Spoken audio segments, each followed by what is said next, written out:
Jadi hanya sekian sebagai penutup. Saya mulai hari ketiga sampai hari ini mungkin ada kekurangan atau kejanggalan, atau mungkin banyak yang tidak paham ketika saya sampaikan. Saya mohon maaf kepada kaum muslimin sidang jamaah pengajian ba'dal asar. Kemudian untuk keberkahan acara pada hari yang berbahagia ini, nanti saya bacakan suratul Fatihah sekali. Niatkan pahalanya kepada orang-orang yang kita cintai. Apakah itu orang ibu, apakah itu bapak yang sudah meninggal, atau ibu yang sudah meninggal, atau saudara-saudara kita. Boleh kita gabung di dalam niat kita. Tapi yang perlu digarisbawahi, salah satu syarat doa diterima oleh Allah, ketika kita berdoa, ketika kita membacakan sesuatu, harus hudur hati. Hati hudur, harus khusyuk. Kita membayangkan doa kepada orang yang kita tujukan. Misalnya kita membacakan doa, Allahumma gfirli, itu kita bayangkan, ya Allah ampunilah dosa. Allahumma gfirli, harus fokus. Warhamni, Allahumma gfirli. Dan ketika kita mengatakan wali walidayya, orang tua itu harus hadir di hadapan mata kita. Harus kita bayangkan beliau sedang duduk di hadapan kita dan memohon doa dari kita. Kalau ketika kita membaca wali walidayya tapi orang tua kita tidak muncul ke hadapan, ulangi sampai muncul beliau. Kenapa? Karena yang sedang kita persembahkan doa kepada beliau. Ketika kita mengucapkan wali walidayya, yang terbayang Honda, yang terbayang mobil, yang terbayang yang lain-lain, itu tandanya hati tidak hudur. Hati belum khusyuk. Wali walidayya warhamhuma, sayanglah kedua orang tua saya. Begitu juga ketika kita ke kuburan, kita ziarah ke kubur. Bulan puasa ziarah juga ke kubur. Bulan puasa menjelang hari raya ziarah ke kubur. Berdoa kepada orang yang sudah meninggal, ini salah judul. Maka salah judul sehingga terjadi polemik dalam masyarakat. Ada pendapat berdoa kepada orang meninggal tidak sampai. Itu saya setuju. Tapi didengar habis. Berdoa kepada orang meninggal tidak dianjurkan, tidak sampai. Tetapi yang kita doakan bukan kepada orang meninggal, kepada ruh orang yang sudah meninggal. Ruh nggak pernah meninggal. Maka karena beda judul, beda pemahaman. Ada orang ini nggak sampai doanya kepada orang mati, mana sampai doa? Iya nggak sampai kepada orang mati. Siapa mau berdoa kepada orang mati? Orang mati itu kan jadi makanan ular. Yang kita doakan kepada ruh orang yang sudah mati. Kalau ruh itu nggak pernah mati. Orang yang hidup, makhluk hidup, mengirimkan doa kepada makhluk hidup yang lain. Ngerti kan? Makanya ketika orang berdoa kan ada bilang ila ruhi fulan bin fulin, bukan kepada ilal mayyiti, ila ruhi. Karena beda judul, makanya timbul polemik dalam masyarakat. Begitu juga orang tua kita sudah meninggal, yang kita kirimkan kepada ruh beliau. Kepada ruh beliau, bukan kepada tubuh beliau. Tubuh beliau sudah kita mandikan, sudah kita sembunyikan biar tidak kedapatan sama binatang buas. Ya kan?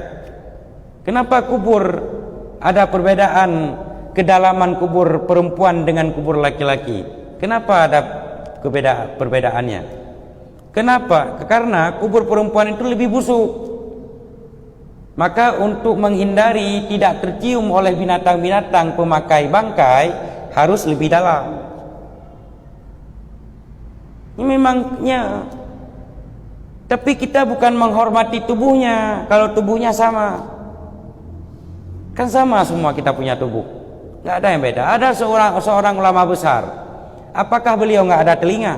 punya telinga juga, sama semuanya posisinya. Yang kita hormati ruh beliau, karena ruh beliau itu selalu diisi dengan makanan ilmu. Itu yang kita hormati, bukan tubuhnya. Maka kita berdoa kepada ruh, bukan kepada mayit. Ngerti kan? Di sinilah terjadi perbedaan di sini sebenarnya. Nah, kemudian itulah nanti begitu juga kita berdoa kepada anak misalnya.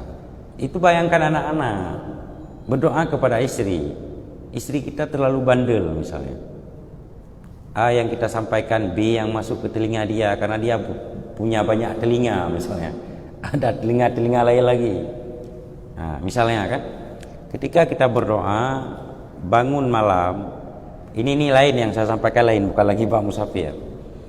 Bangun malam setelah tahajud, kita berdoa dengan memakai bahasa kita sendiri. Ya Allah, robahlah perangai atau akhlak istri saya. Itu ketika kita mengucapkan istri saya, itu memang harus terbayang istri saya.